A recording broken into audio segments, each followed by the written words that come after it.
ಮೂಡಾ ಕೇಸಲ್ಲಿ ಇವತ್ತು ಏನೆಲ್ಲ ಬೆಳವಣಿಗೆಗಳಾಯಿತು? ಸಿಎಂ ಪತ್ನಿ ಸಚಿವ ಬೈರತಿ ಸುರೇಶ್ಗೆ ಇಡಿ ಸಮನ್ಸ್ನಿಂದ ರಿಲೀಫ್ ಸಿಗ್ತಾ? ಇವತ್ತು ಹೈಕೋರ್ಟ್ನಲ್ಲಿ ಹೇಗಿತ್ತು ವಾದ ಪ್ರತಿವಾದ? ಸುಪ್ರೀಂ ಕೋರ್ಟ್ ಮೆಟ್ಟಿಲೇರಲ್ವಾ ಸ್ನೇಹಮಯಿ ಕೃಷ್ಣ? ಬಿಜೆಪಿ ಬಣ ಸಂಘರ್ಷಕ್ಕೆ ಪೂರ್ಣ ವಿರಾಮ ಬಿತ್ತ? ಸೋಮಣ್ಣ ಮೂಲಕ ಭಿನ್ನರಿಗೆ ಹೈಕಮಾಂಡ್ ಸಂದೇಶ ಏನು? ಕರುನಾಡಲ್ಲಿ ಕುಂಭಮೇಳ ಸಂಭ್ರಮ ಹೇಗಿದೆ? ಬೆಂಗಳೂರಿನಲ್ಲಿ ಏರ್ ಶೋ ಚಮತ್ಕಾರ ಹೇಗಿತ್ತು? ಎಲ್ಲವನ್ನು ನೋಡೋಣ ಕರ್ನಾಟಕ ಟಾಪ್ 20ಯಲ್ಲಿ. ಮೂಡಾ ಕೇಸಲ್ಲಿ ಸಿಎಂ ಪತ್ನಿ ಹಾಗೂ ಆಪ್ತ ಬೈರತಿ ಸುರೇಶ್ಗೆ ಹೈಕೋರ್ಟ್ ಧಾರವಾಡ ಪೀಠ ತಾತ್ಕಾಲಿಕ ರಿಲೀಫ್ ನೀಡಿದೆ. ಸಿಎಂ ಪತ್ನಿ ಪಾರ್ವತಿ ಮತ್ತು ಸಚಿವ ಬೈರತಿ ಸುರೇಶ್ಗೆ ನೀಡಿದ್ದ ಇಡಿ ಸಮನ್ಸ್ ಪ್ರಶ್ನಿಸಿ ಅರ್ಜಿ ಸಲ್ಲಿಸಲಾಗಿತ್ತು.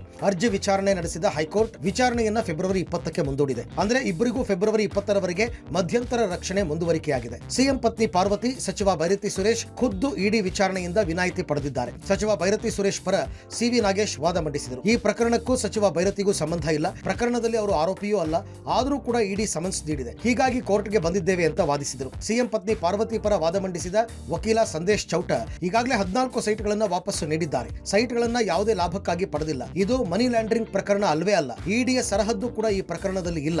ಅಕ್ರಮ ಹಣದ ಗಳಿಕೆ ಇದ್ದರೆ ಮಾತ್ರ ಇಡಿಗೆ ಅಧಿಕಾರ ಇದೆ. ಇಡಿ ಕಾನೂನನ್ನು ಉಲ್ಲಂಘಿಸಿದೆ ಅಂತ ಹೈಕೋರ್ಟ್ ನಮ್ಮ ಪರ ತೀರ್ಪು ನೀಡಿದೆ ಅಂತ ವಾದಿಸಿದರು. ವಾದ ಆಲಿಸಿದ ಕೋರ್ಟ್ ವಿಚಾರಣೆಯನ್ನ ಫೆಬ್ರವರಿ 20ಕ್ಕೆ ಮುಂದೂಡಿದೆ. ಮೈಸೂರಿನ ಮೂಡಾ ಹಗರಣಕ್ಕೆ ದಿನಕ್ಕೊಂದು ಟ್ವಿಸ್ಟ್ ಸಿಗ್ತಾ ಇದೆ. ಈ ಪ್ರಕರಣದಲ್ಲಿ ಸಿಎಂ ಮತ್ತು ಕುಟುಂಬ ಭಾಗಿಯಾಗಿದೆ ಅಂತ ದೂರುದಾರ ಸ್ನೇಹಮಯಿ ಕೃಷ್ಣ ಆರೋಪಿಸಿದ್ರು. ಲೋಕಾಯುಕ್ತಕ್ಕೆ ದೂರು ನೀಡಿದ್ದ ಸ್ನೇಹಮಯಿ ಬಳಿಕ ಪ್ರಕರಣವನ್ನ ಸಿಬಿಐ ತನಿಖೆಗೆ ಒಪ್ಪಿಸಬೇಕು ಅಂತ ಕೋರಿ ಹೈಕೋರ್ಟ್ಗೆ ಅರ್ಜಿ ಸಲ್ಲಿಸಿದ್ರು. ಆದರೆ ಸಿಬಿಐ ತನಿಖೆಗೆ ಹೈಕೋರ್ಟ್ ನಿರಾಕರಿಸಿತ್ತು. ಹೈಕೋರ್ಟ್ ತೀರ್ಪು ಹೊರಬೀಳ್ತಿದ್ದಂತೆ ಸುಪ್ರೀಂ ಕೋರ್ಟ್ನಲ್ಲಿ ಕಾನೂನು ಹೋರಾಟ ಮಾಡೋದಾಗಿ ಸ್ನೇಹಮಯಿ ಕೃಷ್ಣ ತಿಳಿಸಿದ್ರು. ಆದ್ರೆ ಈಗ ಸ್ನೇಹಮಯಿ ಕೃಷ್ಣ ಉಲ್ಟಾ ಹೊಡೆದಿದ್ದಾರೆ.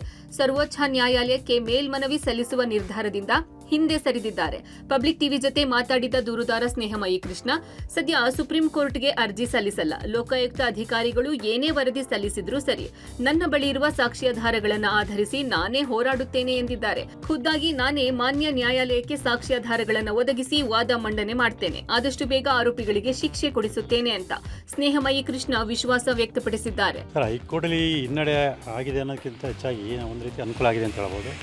ಹೋರಾಟಗಾರ ಯಾವಾಗಲೂ ಕೂಡ ಅವಕಾಶಗಳನ್ನು ಯಾವ ರೀತಿ ಬಳಸ್ಕೊಳ್ತಾರೆ ಅದ್ರಲ್ಲಿ ಹೋಗುತ್ತೆ. ಸೊ ಈಗ ಹೈಕೋರ್ಟಲ್ಲಿ ಏನಾಗಿದೆ ಅದ್ರ ಬಗ್ಗೆ ಮೇಲ್ಮೇಲೆ ಸಲ್ಲಿಸಿದ್ರೆ ಮತ್ತಷ್ಟು ಕಾಲ ವಿಳಂಬ ಆಗುತ್ತೆ. ಹಾಗಾಗಿ ಕಾಲ ವಿಳಂಬ ಮಾಡೋ ಬದಲು ನಮ್ಮ ಹತ್ರ ಎಲ್ಲ ದಾಖಲಾತಿಗಳು ಲಭ್ಯ ಇದೆ. ಆ ದಾಖಲಾತಿಗಳನ್ನು ಮತ್ತು ಲೋಕಾಯುಕ್ತರು ಏನು ಮನೆ ನ್ಯಾಯಾಲಯಕ್ಕೆ ವರದಿ ಸಲ್ಲಿಸ್ತಾರೆ ಆ ದಾಖಲಾತಿಗಳನ್ನೆಲ್ಲನೂ ಕೂಡ ಇಟ್ಕೊಂಡು ಆರೋಪನ ಸಾಬೀತುಪಡಿಸಿದ್ರೆ ಇಲ್ಲ ಶಿಕ್ಷೆ ಆಗುತ್ತೋ ಸಾಧ್ಯತೆ ಇರಬೇಕಾದ್ರೆ ಇದೆ. ಆ ಕಾರಣ ಈ ನಿರ್ಧಾರಕ್ಕೆ ಬಂದಿದ್ದೀನಿ. ರಾಜ್ಯ ಬಿಜೆಪಿಯಲ್ಲಿ ಆಂತರಿಕ ಸಂಘರ್ಷ ತಣ್ಣಗಾಗ್ತಾ ಇಲ್ಲ. ಬಿಜೆಪಿ ರಾಜ್ಯಾಧ್ಯಕ್ಷ ವಿಜಯೇಂದ್ರ ವಿರುದ್ಧ ಬಂಡಾಯದ ಬಾವುಟ ಹಾರಿಸಿ ನಿರಂತರವಾಗಿ ದೆಹಲಿ ದಂಡಯಾತ್ರೆ ನಡೆಸ್ತಾ ಇರುವ ರೆಬಲ್ ನಾಯಕರು ಇಂದು ಮತ್ತೆ ದೆಹಲಿಯಲ್ಲಿ ಠಿಕಾಣಿ ಹೂಡಿದ್ದಾರೆ. ಸೋಮಣ್ಣ ಮನೆಯ ಗೃಹ ಪ್ರವೇಶ ಪೂಜೆ ನೆಪದಲ್ಲಿ ಒಟ್ಟಿಗೆ ಸೇರಿರುವ ನಾಯಕರು ವಿ ಸೋಮಣ್ಣ ಸಮ್ಮುಖದಲ್ಲಿ ಸಭೆ ನಡೆಸಿದ್ದಾರೆ. ಮೊದಲು ಮಾಜಿ ಸಿಎಂ ಸಂಸದ ಬಸವರಾಜ ಬೊಮ್ಮಾಯಿ ನೇತೃತ್ವದಲ್ಲಿ ವಿ ಸೋಮಣ್ಣ ಅವರ ನಿವಾಸದಲ್ಲಿ ಸಭೆ ನಡೆಸಲಾಗ್ತಾ ಇದೆ ಎನ್ನಲಾಗಿತ್ತು. ಆದರೆ ಬೊಮ್ಮಾಯಿ ಸಭೆಗೆ ಗೈರಾಗಿದ್ರು. ಹೀಗಾಗಿ ಬೊಮ್ಮಾಯಿ ಅನುಪಸ್ಥಿತಿಯಲ್ಲಿ ಯತ್ನಾಳ್, ಅರವಿಂದ ಲಿಂಬಾವಳಿ, ಬಿಪಿ ಹರೀಶ್, ಮಹೇಶ್ ಕುಮಟಹಳ್ಳಿ ಸೇರಿದಂತೆ ಹಲವು ನಾಯಕರು ಸಭೆ ನಡೆಸಿದ್ರು. ಸಭೆ ಬಳಿಕ ಮಾತನಾಡಿದ ಬಸನಗೌಡ ಪಾಟೀಲ್ ಯತ್ನಾಳ್, ವಿ ಸೋಮಣ್ಣ ಮೂಲಕ ಹೈಕಮಾಂಡ್ ನಮಗೆ ಸಂದೇಶ ರವಾನಿಸಿದೆ. ರಾಜ್ಯಾಧ್ಯಕ್ಷರ ಆಯ್ಕೆ ವಿಚಾರದಲ್ಲಿ ಎಲ್ಲಾ ಪ್ರಮುಖ ನಾಯಕರ ಅಭಿಪ್ರಾಯ ಪಡೆದೇ ನಿರ್ಧಾರ ತೆಗೆದುಕೊಳ್ಳುವ ಭರವಸೆ ನೀಡಿದ್ದಾರೆ ಅಂದ್ರು. ರಾಜ್ಯಾಧ್ಯಕ್ಷರ ವಿಚಾರದಲ್ಲಿ ಏಕಪಕ್ಷೀಯ ನಿರ್ಧಾರ ಇಲ್ಲ ಅಂತ ಸ್ಪಷ್ಟಪಡಿಸಿದ್ರು. ಈ ನಡುವೆ ಸದ್ಯ ದೆಹಲಿಯಲ್ಲಿರುವ ವಿಜಯೇಂದ್ರ ಹೈಕಮಾಂಡ್ ನಾಯಕರನ್ನ ಭೇಟಿ ಮಾಡುವ ಸಾಧ್ಯತೆ ಇದೆ. ಕರ್ನಾಟಕದ ಬಿಜೆಪಿಯ ಪರಿಸ್ಥಿತಿ ಬಗ್ಗೆ ಸೋಮಣ್ಣ ಅವರಿಗೆ ಸಂದೇಶ ಬಂದಿದೆ. ಎಲ್ಲರೂ ವಿಶ್ವಾಸ ತಗೊಂಡೆ ಮುಂದಿನ ದಿವಸಗಳಲ್ಲಿ ನಾವು ರಾಜ್ಯಾಧ್ಯಕ್ಷರ ಬಗ್ಗೆ ಚರ್ಚೆ ಮಾಡ್ತೀವಿ. ಯಾವುದೇ ರೀತಿಯ ತುರಾತರಿ ಇಲ್ಲ ಅನ್ನುವಂಥದ್ದು ಸಂದೇಶವನ್ನು ಸನ್ಮಾನ್ಯ ಸೋಮಣ್ಣ ಅವರ ಮೂಲಕ ಕೊಟ್ಟಿದ್ದಾರೆ. ಪ್ರಯಾಗ್ರಾಜ್ನ ಮಹಾಕುಂಭಮೇಳದಲ್ಲಿ ಇವತ್ತು ರಾಷ್ಟ್ರಪತಿ ದ್ರೌಪದಿ ಮುರ್ಮು ಭಾಗಿಯಾಗಿ ಪುಣ್ಯ ಸ್ನಾನ ಮಾಡಿದ್ದಾರೆ. ಪ್ರಯಾಗ್ರಾಜ್ಗೆ ಬಂದಿಳಿದ ರಾಷ್ಟ್ರಪತಿಗಳನ್ನ ಉತ್ತರ ಪ್ರದೇಶದ ರಾಜ್ಯಪಾಲರಾದ ಆನಂದಿಬೆನ್ ಪಟೇಲ್, ಸಿಎಂ ಯೋಗಿ ಆದಿತ್ಯನಾಥ್ ಸ್ವಾಗತಿಸಿದ್ರು. ಬಳಿಕ ತ್ರಿವೇಣಿ ಸಂಗಮ ಸ್ಥಳಕ್ಕೆ ಬೋಟ್ ಮೂಲಕ ಆಗಮಿಸಿದ ರಾಷ್ಟ್ರಪತಿಗಳು ಅಲ್ಲಿದ್ದ ಪಕ್ಷಿಗಳಿಗೆ ಆಹಾರವಿತ್ತರು. ತ್ರಿವೇಣಿ ಸಂಗಮಕ್ಕೆ ಇಳಿದ ರಾಷ್ಟ್ರಪತಿಗಳು ಸೂರ್ಯನಿಗೆ ಅರ್ಘ್ಯ ನೀಡಿ ಗಂಗಾ ಪೂಜೆ ನೆರವೇರಿಸಿದ್ರು. ಬಳಿಕ ತ್ರಿವೇಣಿ ಸಂಗಮದಲ್ಲಿ ಮಿಂದೆದ್ರು. ಅಂದಹಾಗೆ 1954ರಲ್ಲಿ ನಡೆದ ಕುಂಭಮೇಳದಲ್ಲಿ ದೇಶದ ಮೊದಲ ರಾಷ್ಟ್ರಪತಿ ಡಾಕ್ಟರ್ ರಾಜೇಂದ್ರ ಪ್ರಸಾದ್ ಭಾಗಿಯಾಗಿದ್ರು. ಇದೀಗ ಈ ಬಾರಿ ಮಹಾಕುಂಭಮೇಳದಲ್ಲಿ ರಾಷ್ಟ್ರಪತಿ ಮುರ್ಮು ಅವರು ಭಾಗಿಯಾಗಿ ದಾಖಲೆ ಬರೆದಿದ್ದಾರೆ. ಇನ್ನು ಮಹಾಕುಂಭಮೇಳದಲ್ಲಿ ಸಂಜೆವರೆಗೂ ಇದ್ದ ದ್ರೌಪದಿ ಮುರ್ಮು ಬಡೆ ಹನುಮಾನ್ ದೇಗುಲ ಅಕ್ಷಯವತ್ ಮರಕ್ಕೆ ಪೂಜೆ ಸಲ್ಲಿಸಿದ್ರು. ರಾಷ್ಟ್ರಪತಿಗಳಿಗೆ ಸಿಎಂ ಯೋಗಿ ಸಾಥ್ ನೀಡಿದ್ರು. ಜನವರಿ 13ರಿಂದ ಆರಂಭವಾಗಿರುವ ಮಹಾಕುಂಭಮೇಳದಲ್ಲಿ ಈವರೆಗೂ 42 ಕೋಟಿಗೂ ಅಧಿಕ ಭಕ್ತಾದಿಗಳು ಪುಣ್ಯ ಸ್ನಾನ ಮಾಡಿದ್ದಾರೆ. ಕರುನಾಡಲ್ಲೂ ಕುಂಭಮೇಳ ಸಂಭ್ರಮ ಜೋರಾಗಿದೆ. ಕಾವೇರಿ, ಕಪಿಲ ಹಾಗೂ ಸ್ಫಟಿಕ ನದಿಗಳು ಸೇರುವ ಮೈಸೂರು ಜಿಲ್ಲೆಯ ಟಿ ನರಸೀಪುರದ ತ್ರಿವೇಣಿ ಸಂಗಮದಲ್ಲಿ ಇಂದಿನಿಂದ 3 ದಿನಗಳ ಕಾಲ 13ನೇ ಕುಂಭಮೇಳ ಆರಂಭವಾಗಿದೆ. ಕರ್ನಾಟಕದ ಪವಿತ್ರ ಕ್ಷೇತ್ರವೆಂದೇ ಹೆಸರುವಾಸಿಯಾಗಿರುವ ಟಿ ನರಸೀಪುರದ ತ್ರಿವೇಣಿ ಸಂಗಮದಲ್ಲಿ ನೂರಾರು ಭಕ್ತರು ಪುಣ್ಯ ಸ್ನಾನ ಮಾಡಿದ್ರು. ಇನ್ನು ಫೆಬ್ರವರಿ 12ರಂದು ಪವಿತ್ರ ಕುಂಭ ಸ್ನಾನ ನಡೆಯಲಿದ್ದು, ಅಂದು ಬೆಳಗ್ಗೆ 9 ರಿಂದ 9:30 ಒಳಗೆ ಶುಭ ಮೀನ ಲಗ್ನ ಹಾಗೂ ಮಧ್ಯಾಹ್ನ 12 ರಿಂದ 1 ಗಂಟೆಯವರೆಗೆ ವೃಷಭ ಲಗ್ನದಲ್ಲಿ ಕುಂಭಮೇಳದ ಪುಣ್ಯ ಸ್ನಾನ ಮಾಡಲು ಮುಹೂರ್ತ ನಿಗದಿ ಮಾಡಲಾಗಿದೆ. ಸರ್ಕಾರ ಇದಕ್ಕಾಗಿ 6 ಕೋಟಿ ರೂಪಾಯಿ ಅನುದಾನ ಬಿಡುಗಡೆ ಮಾಡಿದೆ. ತಾವೀಗ ಗಮನಿಸ್ತಾ ಇರುವಂತದ್ದು ಇದು ಮೈಸೂರು ಜಿಲ್ಲೆಯ ಟಿ ನರಸೀಪುರದ ತ್ರಿವೇಣಿ ಸಂಗಮ, ಅಂದ್ರೆ ಕಾವೇರಿ, ಕಪಿಲ ಮತ್ತು ಗುಪ್ತಗಾಮಿನಿಯಾಗಿರುವಂತಹ ಸ್ಫಟಿಕ ನದಿ, 3 ನದಿ ಸೇರುವಂತಹ ಒಂದು ಸಂಗಮ ಜಾಗವಿದು. ಈ ಜಾಗದಲ್ಲಿ ಇದು 13ನೇ ಕುಂಭಮೇಳ ನಡೀತಾ ಇದೆ. ಕಳೆದ 6 ವರ್ಷಗಳ ಹಿಂದೆ ನಡೆದಿತ್ತು. ತದನಂತರದಲ್ಲಿ ಕೋವಿಡ್ನ ಹಿನ್ನೆಲೆಯಲ್ಲಿ ಕುಂಭಮೇಳ ನಡೆದಿರಲಿಲ್ಲ. ಹಾಗಾಗಿ ಇವತ್ತಿನಿಂದ 3 ದಿನಗಳ ಕಾಲ, ಇವತ್ತು, ನಾಳೆ ಮತ್ತು ನಾಡಿದ್ದು ಒಟ್ಟು 3 ದಿನಗಳ ಕಾಲ ಕುಂಭಮೇಳ ಈ ಒಂದು ಸಂಗಮ ಸ್ಥಳದಲ್ಲಿ ನಡೆಯುತ್ತೆ.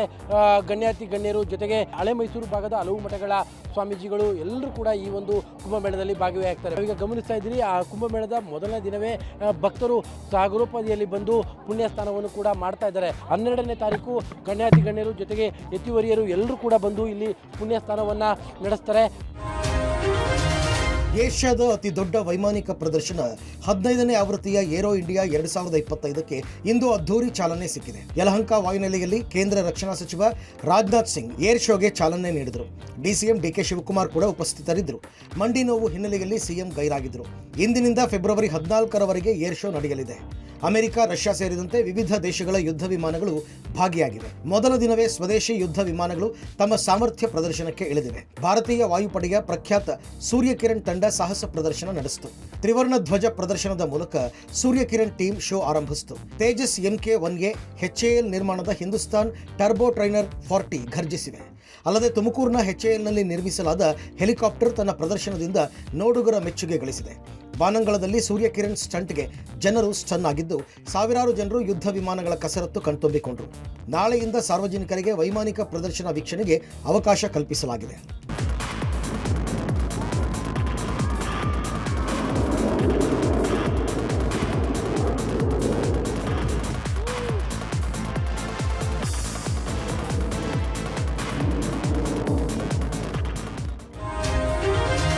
ಅತ್ತ ಏರ್ ಶೋ, ಇತ್ತ ಟ್ರಾಫಿಕ್ ಜಾಮ್. ಏರ್ ಶೋನಿಂದಾಗಿ ಬೆಂಗಳೂರು ಮಂದಿಗೆ ಟ್ರಾಫಿಕ್ ಬಿಸಿ ತಟ್ಟಿದೆ. ಬೆಳ್ಳಂಬೆಳಗ್ಗೆಯೇ ವಾಹನ ಸವಾರರು ಪರದಾಡುವಂತಾಗಿದೆ. ಕಿಲೋಮೀಟರ್ ಗಟ್ಟಲೆ ವಾಹನಗಳು ರಸ್ತೆಯಲ್ಲಿ ಸಾಲುಗಟ್ಟಿ ನಿಂತಿದ್ವು. ಟ್ರಾಫಿಕ್ ನಿಯಂತ್ರಣಕ್ಕೆ ಟ್ರಾಫಿಕ್ ಪೊಲೀಸರು ಹರಸಾಹಸ ಪಡಬೇಕಾಯಿತು. 5 ದಿನಗಳ ಕಾಲ ಏರ್ ಶೋ ಹಿನ್ನೆಲೆಯಲ್ಲಿ ಮುಂಜಾಗ್ರತಾ ಕ್ರಮವಾಗಿ ಕೆಲ ರಸ್ತೆಗಳಲ್ಲಿ ಸಂಚಾರವನ್ನು ಬದಲಾಯಿಸಲಾಗಿತ್ತು. ಆದರೂ ಟ್ರಾಫಿಕ್ನಲ್ಲಿ ಸಿಲುಕಿದ ವಾಹನ ಸವಾರರು ಸರ್ಕಾರದ ವಿರುದ್ಧ ಹರಿಹಾಯ್ದರು. ಟ್ರಾಫಿಕ್ ಪೊಲೀಸರೊಂದಿಗೆ ವಾಗ್ವಾದಕ್ಕೆ ಇಳಿದರು. ನಾವು ರೋಡ್ ಟ್ಯಾಕ್ಸ್ ಕಟ್ತೀವಿ, ನೀವು ವಿಐಪಿಗಳಿಗೆ ಮಾತ್ರ ರಸ್ತೆ ಕ್ಲಿಯರ್ ಮಾಡ್ತೀರಾ ಅಂತ ಕಿಡಿಕಾರಿದ್ರು. ಅಲ್ಲಿ ಮುಂದೆ ಬೋರ್ಡ್ ಹಾಕಿದೆ, ಡಿವಿಯೇಷನ್ ಟುವರ್ಡ್ಸ್ ಏರ್ಪೋರ್ಟ್ ಅಂತ ಕೊಟ್ಟಿದ್ದಾರೆ. ಇನ್ ಸ್ಪೈಟ್ ಆಫ್ ದಟ್ ಇವರು ವಿಐಪಿಗೆ ಅಂತ ಬಿಡಲ್ಲ ಅಂತೆ. ಯಾಕೆ ಬಿಡಲ್ಲ sir? They have to manage it properly. First of all manage ಮಾಡ್ತಿಲ್ಲ. ಡಿವಿಯೇಷನ್ ಕೊಟ್ಟಿದ್ದಾರೆ, ಅಲ್ಲಿ ಬ್ಯಾರಿಕೇಡ್ ಹಾಕಿದ್ದಾರೆ, ಅಲ್ಲಿ ಬೋರ್ಡ್ ಇದೆ ಡಿವಿಯೇಷನ್ ಟುವರ್ಡ್ಸ್ ಏರ್ಪೋರ್ಟ್ ಅಂತ. ಬಿಡಬೇಕಲ್ಲ. ಇಲ್ಲ ವಿಐಪಿಗೆ ಇದು ನಾವು ಬಿಡಲ್ಲ ಅಂದರೆ ಫಾರ್ ವಿಐಪಿಗೆ ರೋಡ್ ಮಾಡಿರೋದು. ಟೋಲ್ ಕಟ್ಟಿಸ್ಕೊಂತ ಇದೀರಾ ತಾನೆ? ವಿಐಪಿಗೆ ಟೋಲ್ ಕಟ್ಟಿಸ್ಕೊಂತ ಇದೀರಾ? ಪಬ್ಲಿಕ್ ರೋಡ್ ತಾನೆ. Is this only for VIP? ಹೇಳಿ ನೀವು. ಪರೀಕ್ಷೆಗಳ ಬಗ್ಗೆ ವಿದ್ಯಾರ್ಥಿಗಳಿಗಿರುವ ಆತಂಕ ದೂರ ಮಾಡುವ ನಿಟ್ಟಿನಲ್ಲಿ ಪ್ರಧಾನಿ ಮೋದಿ ವಿದ್ಯಾರ್ಥಿಗಳೊಂದಿಗೆ ಪರೀಕ್ಷಾ ಪೇ ಚರ್ಚಾ ಸಂವಾದ ಹಮ್ಮಿಕೊಂಡಿದ್ರು. ದೆಹಲಿಯ ಭಾರತ್ ಮಂಟಪನಲ್ಲಿ 18ನೇ ಪರೀಕ್ಷಾ ಪೇ ಚರ್ಚಾದಲ್ಲಿ ವಿದ್ಯಾರ್ಥಿಗಳು, ಶಿಕ್ಷಕರು, ಪೋಷಕರು ಭಾಗಿಯಾಗಿದ್ರು. ಮಕ್ಕಳನ್ನ ಮಾಡೆಲ್ಗಳಂತೆ ಪ್ರದರ್ಶನಕ್ಕಿಡಬೇಡಿ ಅಂತ ಪೋಷಕರಿಗೆ ಪ್ರಧಾನಿ ಮೋದಿ ಸಲಹೆ ನೀಡಿದ್ರು. ಪೋಷಕರು ಬೇರೆ ಮಕ್ಕಳನ್ನ ನೋಡಿ ತಮ್ಮ ಮಕ್ಕಳು ಹೀಗೇ ಇರಬೇಕು, ಅವರಂತೆ ಓದಬೇಕು ಅಂತ ಬಯಸಬೇಡಿ. ನಿಮ್ಮ ಮಕ್ಕಳಿಗೆ ಯಾವ ವಿಷಯದ ಬಗ್ಗೆ ಹೆಚ್ಚು ಆಸಕ್ತಿ ಇದೆಯೋ ಅದೇ ವಿಚಾರಗಳನ್ನ ಓದಲು ಅನುವು ಮಾಡಿಕೊಡಿ ಅಂದ್ರು. ಮಕ್ಕಳು ಕೂಡ ತಮ್ಮ ಆಸಕ್ತಿಗಳನ್ನ ಮನಸ್ಸಿನಲ್ಲಿಟ್ಟುಕೊಳ್ಳುವುದು ಬೇಡ, ಎಲ್ಲರೊಂದಿಗೂ ಮುಕ್ತವಾಗಿ ಮಾತನಾಡುವಂತೆ ಹೇಳಿದ್ರು. ನಾವು ರೋಬೋಟ್ಗಳಲ್ಲ, ಮನುಷ್ಯರು. ಮಕ್ಕಳನ್ನ 4 ಗೋಡೆಗಳೊಳಗೆ ಬಂಧಿಸಿ ಪುಸ್ತಕಗಳ ಸೆರೆಮನಿಯನ್ನಾಗಿ ಮಾಡಿದ್ರೆ ಅವರು ಎಂದಿಗೂ ಬೆಳೆಯಲು ಸಾಧ್ಯವಾಗುವುದಿಲ್ಲ. ತೆರೆದ ಆಗಸವನ್ನ ಅವರಿಗಾಗಿ ನೀಡಬೇಕು ಅಂತ ಪೋಷಕರಿಗೆ ಪ್ರಧಾನಿ ಮೋದಿ ಕಿವಿಮಾತ್ ಹೇಳಿದ್ರು. ಸಂವಾದದಲ್ಲಿ ನಟಿ ದೀಪಿಕಾ ಪಡುಕೋಣೆ, ಬಾಕ್ಸರ್ ಮೇರಿ ಕೋಮ್, ಪ್ಯಾರಾ ಒಲಿಂಪಿಕ್ಸ್ ಚಿನ್ನದ ಪದಕ ವಿಜೇತೆ ಅವನಿ ಲೇಖರ, ಆಹಾರ ತಜ್ಞೆ ಋತುಜಾ ದಿವೇಕರ್, ಸೊನಾಲಿ ಸಬರ್ವಾಲ್, ಯೂಟ್ಯೂಬರ್ ಟೆಕ್ನಿಕಲ್ ಗುರುಜಿ, ರಾಧಿಕಾ ಗುಪ್ತಾ, ನಟರಾದ ಭೂಮಿ ಫೆಡ್ನೇಕರ್, ವಿಕ್ರಾಂತ್ ಮಸ್ಸಿ ಮಕ್ಕಳಿಗೆ ಹಲವು ಸಲಹೆಗಳನ್ನ ಕೊಟ್ಟರು. ಹಾವೇರಿಯಲ್ಲೊಂದು ಅಚ್ಚರಿ ಘಟನೆ ನಡೆದಿದೆ. ಆಸ್ಪತ್ರೆಯಲ್ಲಿ ಚಿಕಿತ್ಸೆ ಪಡೆಯುತ್ತಿದ್ದ ವ್ಯಕ್ತಿ ಸಾವನ್ನಪ್ಪಿರುವ ವಿಷಯ ತಿಳಿದು ಆತನನ್ನ ಮನೆಗೆ ಕರೆತರಲಾಗ್ತಾ ಇತ್ತು. ಆದರೆ ಮಾರ್ಗ ಮಧ್ಯೆ ವ್ಯಕ್ತಿ ಉಸಿರಾಡಿರುವ ಘಟನೆ ಶಿಗ್ಗಾಂವಿ ತಾಲೂಕಿನ ಬಂಕಾಪುರ ಗ್ರಾಮದಲ್ಲಿ ನಡೆದಿದೆ. 45 ವರ್ಷದ ಬಿಷ್ಟಪ್ಪ ಗುಡಿಮನಿಯನ್ನ 3-4 ದಿನಗಳ ಹಿಂದೆ ಜಾಂಡೀಸ್ ಹಿನ್ನೆಲೆ ಆಸ್ಪತ್ರೆಗೆ ದಾಖಲು ಮಾಡಲಾಗಿತ್ತು. ಆದರೆ ಚಿಕಿತ್ಸೆ ಫಲಕಾರಿಯಾಗದೆ ಬಿಷ್ಟಪ್ಪ ಮೃತಪಟ್ಟಿದ್ದಾರೆ. ಮನೆಗೆ ತೆಗೆದುಕೊಂಡು ಹೋಗಿ ಅಂತ ವೈದ್ಯರು ತಿಳಿಸಿದ್ರು. ಅದರಂತೆ ಮನೆಗೆ ಮೃತದೇಹ ತೆಗೆದುಕೊಂಡು ಕುಟುಂಬಸ್ಥರು ಬರ್ತಾ ಇದ್ರು. ಮಾರ್ಗ ಮಧ್ಯೆ ಆತನ ಇಷ್ಟವಾದ ಡಾಬಾ ಬರುತ್ತಿದ್ದಂತೆ ಪತ್ನಿ ಡಾಬಾ ಬಂತು ನೋಡು, ಊಟ ಮಾಡ್ತೀಯಾ ಅಂತ ಗೋಳಾಡಿ ಕಣ್ಣೀರಿಟ್ರು. ಈ ವೇಳೆ ಮೃತ ವ್ಯಕ್ತಿ ಉಸಿರು ಬಿಟ್ಟಿದ್ದಾನೆ. ಕೂಡಲೇ ಶಿಗ್ಗಾಂವಿ ಆಸ್ಪತ್ರೆಯಲ್ಲಿ ಪ್ರಾಥಮಿಕ ಚಿಕಿತ್ಸೆ ಕೊಡಿಸಿ ಹುಬ್ಬಳ್ಳಿ ಕಿಮ್ಸ್ ಆಸ್ಪತ್ರೆಗೆ ದಾಖಲಿಸಲಾಗಿದೆ. ಇದು ದೇವರ ಪವಾಡ ಅಂತಿದ್ದಾರೆ ಸ್ಥಳೀಯರು. ಬೆಂಗಳೂರಿಗರ ಅಚ್ಚುಮೆಚ್ಚಿನ ಸಂಚಾರನಾಡಿ ನಮ್ಮ ಮೆಟ್ರೋ ಪ್ರಯಾಣ ದರ ಮೊನ್ನೆಯಿಂದ ಏರಿಕೆ ಆಗಿದೆ. 46% 50% ಟಿಕೆಟ್ ದರ ಹೆಚ್ಚಾಗಿದ್ದು, ದೇಶದ ವಿವಿಧ ನಗರಗಳ ಮೆಟ್ರೋ ದರಕ್ಕಿಂತಲೂ ನಮ್ಮ ಮೆಟ್ರೋ ದರವೇ ದುಬಾರಿಯಾಗಿದೆ. ಆದ್ರೂ ಕೂಡ ಮೆಟ್ರೋ ಪ್ರಯಾಣಕ್ಕೆ ಜನ ಮುಗಿಬಿದ್ದಿದ್ದಾರೆ. ಮೆಜೆಸ್ಟಿಕ್ ಮೆಟ್ರೋ ನಿಲ್ದಾಣದಲ್ಲಿ ಇವತ್ತು ಕಿಲೋಮೀಟರ್ ಗಟ್ಟಲೆ ಸರತಿ ಸಾಲು ಕಂಡುಬಂತು. ಸೋಮವಾರ ಹಿನ್ನೆಲೆಯಲ್ಲಿ ಟ್ರಾಫಿಕ್ ಮಧ್ಯೆ ನಿಗದಿತ ಸ್ಥಳಗಳಿಗೆ ಬೇಗ ತಲುಪೋಕೆ ಜನ ಮೆಟ್ರೋ ಪ್ರಯಾಣಕ್ಕೆ ಮುಗಿಬಿದ್ರು. ದರ ಏರಿಕೆಯನ್ನು ಲೆಕ್ಕಿಸದೆ ಜನ ಎಂದಿನಂತೆ ಮೆಟ್ರೋದಲ್ಲೇ ಓಡಾಟ ನಡೆಸ್ತಾ ಇರುವ ದೃಶ್ಯ ಕಂಡುಬಂತು.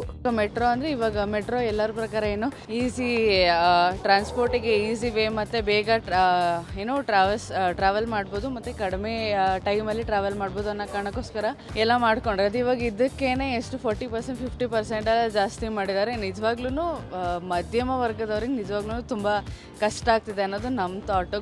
ಏನು ಮಾಡೋದು ಸರ್, BMTC ಇನ್ಕ್ರೀಸ್ ಮಾಡಿದ್ರು, KSRTC ಮಾಡಿದ್ರು, ಮತ್ತು ಕ್ವೈಟ್ ನ್ಯಾಚುರಲ್ ಇವರು ಮಾಡ್ತಾ ಇದ್ದಾರೆ ಅಷ್ಟೇ. ಅನಿಸ್ತಾ ಇದೆ ಏನು ಮಾಡೋದು, ಇನ್ನೆವಿಟೇಬಲ್ ಅಲ್ಲ ಸರ್, ಹೋಗಲೇಬೇಕಾಗಿದೆ.